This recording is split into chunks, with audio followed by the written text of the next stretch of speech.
Cathy Clairvaux, je suis prof en sciences du climat et de l'atmosphère et je travaille en faculté des sciences dans un laboratoire au sein duquel on étudie les données satellites pour suivre les évolutions du climat, de la pollution et tout ça.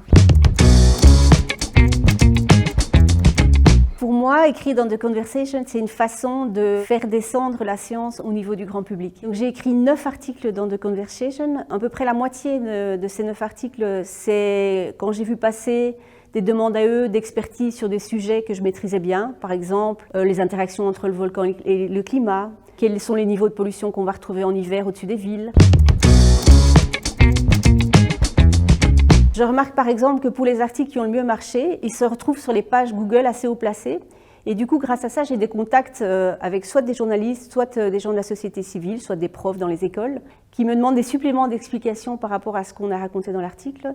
Et ça permet vraiment d'avoir des contacts que je n'aurais pas eu autrement.